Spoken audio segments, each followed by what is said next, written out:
Okay, ladies and gentlemen, welcome to the show. Straight Talk with Yimmy Yim.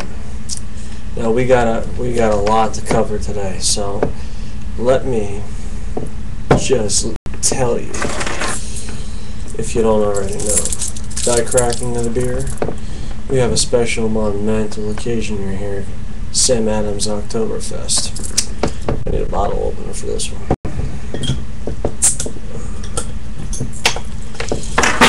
There we are.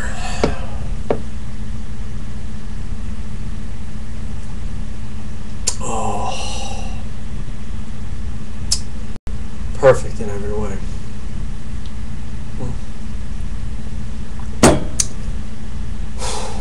That is some damn good brouhaha. Okay, well, as always, first on the agenda, headlines and news. Now, you got this incident that occurred.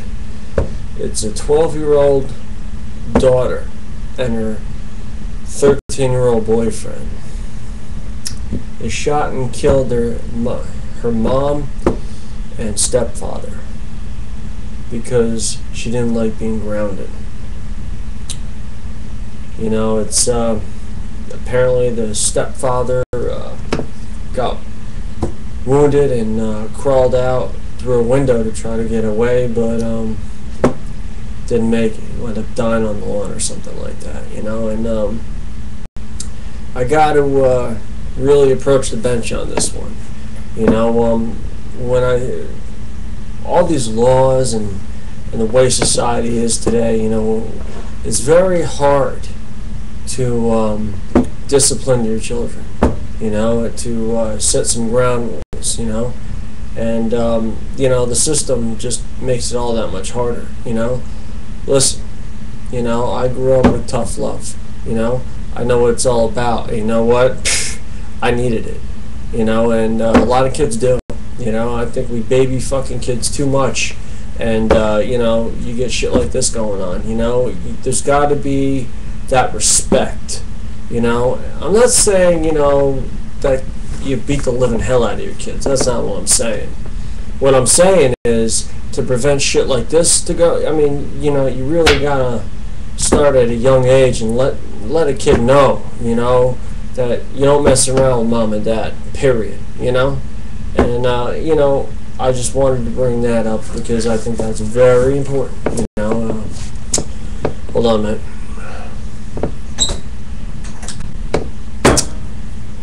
So, that's about that. Now, the other thing in headlines and news I wanted to talk about was, you ever see that movie, The 40-Year-Old Virgin? The one guy in it, his name is Shelley Malil. I don't know if I'm pronouncing that right, who the hell knows. But apparently, he stabbed his girlfriend 20 times in the dark by accident. Well, you know, 20 times, listen, you know, I mean, I'm no rocket scientist here, but I think that after like 1 or 2 times you realize that, you know, you're stabbing somebody that, you know, you love, or, you know, you're going out with, you know. And I just don't get that at all, you know. What do you guys think about that? I mean, personally, I think they should lock this fucking guy up and throw away the key, you know. Sounds like a little bit of an excuse to get away with something to me. And that's about it for headlines and news. Moving on to music and movies. Now, we actually got some stuff to cover here. For one, I want to let everybody know who doesn't know, there's a new Rush album out. And I gotta tell you, you know, I heard one track off it on the radio, and I'm liking what I'm hearing. I'm not a huge major Rush fan by any means. I'm not, you know, but I like a couple of their songs. You know, they got a couple of good classics in the bag, and you know, you got to respect, you know, Geddy Lee. You know, he's a tremendous bass player, and you know, I don't really care for his vocals too much, but I got to tell you, this new album, you know, the newer stuff, you know, sounds real good. You know, he's gotten a little heavier, a little more modern, and it's good stuff, man. Check that out. I want everybody to know that Stone Sour is in the studio, working on a third album. Those of you who don't know, Stone Sour, Corey Taylor from Slipknot, the lead singer, you know, it's basically a side project of his.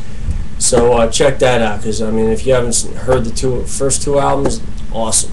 I like it a lot better than Slipknot personally, but that's just me. And now we're going to talk about some movies. Wall Street 2. Yeah, they're making a sequel to that old Wall Street movie with Michael Douglas and Charlie Sheen or Tom Cruise. I forget which one was in it. I don't remember, so damn long ago. But it was a big deal. I think it was Charlie Sheen. Actually, Martin Sheen. Yeah, it was, because Martin Sheen was in there too.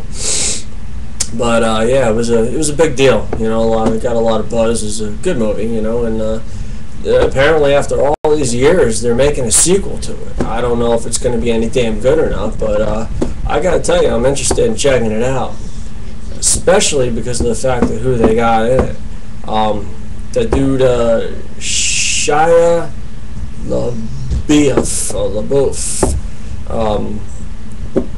basically the guy from Transformers, you know, that kid that's he was in Disturbia, you know, and all that, you know, and you know, I like him, you know, Eagle Eye, he was in that too, you know, he's a charismatic kid, and he's got a bright future ahead of him as far as acting goes. So, you know, yeah, Wall Street 2 looks pretty good. Check it out. On a side note, for Michael Douglas, I don't know if anybody's heard or not, but apparently he's been diagnosed with cancer. You know, so you know, I'll keep you informed on that. You know, and now it's about that time, ladies and gentlemen. It's about that time to go on over to the section where we all love. Tissues for my issues. And let me just say, boy, I hope you got some tissues, because I got some serious issues this week. Yeah, some big issues. Alright, let me start off with this. There were 3 hikers that got detained July 31st of 2009 after straying across an unmarked border into Iran. Apparently while hiking in Iraq, Kurdistan region, Kurdistan, I guess that's how you say it, I don't know, but yeah, they just accidentally wandered off into the border there, and you know, they got detained by Iran, and you know, no charges have been brought up on these 3 hikers at all, but yet they've been held over a year. Okay, and one of them, and her name is Sarah Shard, and she apparently was supposed to be released this week, and they decided not to do it. Now they're trying to use her to negotiate the release of Iranian prisoners. I have to pull out my big old red, white, and blue on this one. Iran, this is for you. Okay? How the hell are you going to sit there and negotiate something like this? You know, you got a hiker who accidentally wandered off into unmarked borders, okay? And you want to negotiate the surrender of prisoners of war? You know, people who probably are locked up for war crimes? You know, that... Listen, President Obama, if you don't step up on this one, you ain't supporting your people. Okay, this is what I'm talking about when I say we got to protect our own. Shit like this should not go down. Okay, bottom line, there are 3 Americans being detained over a year for absolutely no reason. And now they want to negotiate the release of prisoners of, you know, I mean, we're talking military prisoners, you know, people that have been in combat and blah, blah, blah, you know. This is some horse shit, people. You know, this has got to stop. Something better be done about this. You know what I mean? You have to wear red, white, and blue US of A. People have to learn you can't pull this shit with us. You know, we need to go over there and set an example. We need to do something about this. You know, we can't just sit and still and quiet on this one. No, I don't think so. Something has to be done. Okay, that's one issue out the way. Second issue. It's been brought to my attention that apparently I will not be watching any Pittsburgh Steelers games this year unless the Giants are playing on the same night. Excuse me.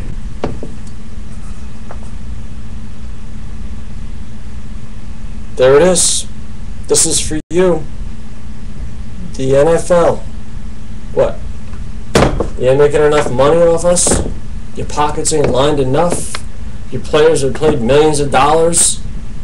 We can't watch a little football on Sunday? Drink a little beer? Have a little, you know, mussels or whatever? No, apparently you got to fork over like $300 to watch your team for the whole year. That's some bullcrap, people. Okay, I don't know how you feel about that. I can only speak for myself here, but I gotta tell you, that's some bullshit. I don't know, you know, you can't sugarcoat that. That's some crap. Okay.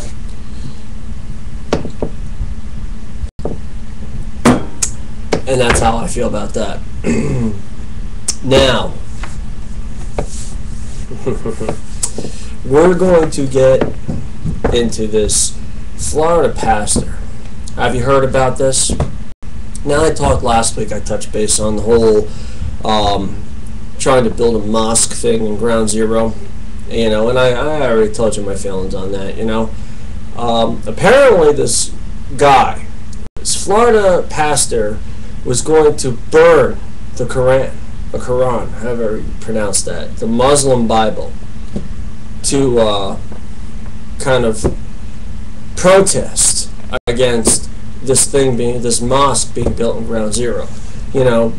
And apparently he didn't go through with it after all anyway, but you know, I really wanted to touch base on this one, you know, because as I have stated before, you know, regardless of, you know, what you are, I always have respected other people's religion. You know, hey, listen, you know, to each his own, you know, whatever. You know, you have no right to tell anybody who they can and can't worship. You know what I mean? And what religion they can practice. You know, that's just a damn disgrace. Everybody has their right to do that. You know, and to burn a holy Bible, whether, I mean, granted, I'm not Muslim by any means, but you know, just the fact to even, you know, contemplate that is just ridiculous. You know, I mean, this is a pastor too. You know, keep in mind, this is a pastor talking about doing this. You know, and it's just, you know, you gotta wonder, you know, where these people's heads are.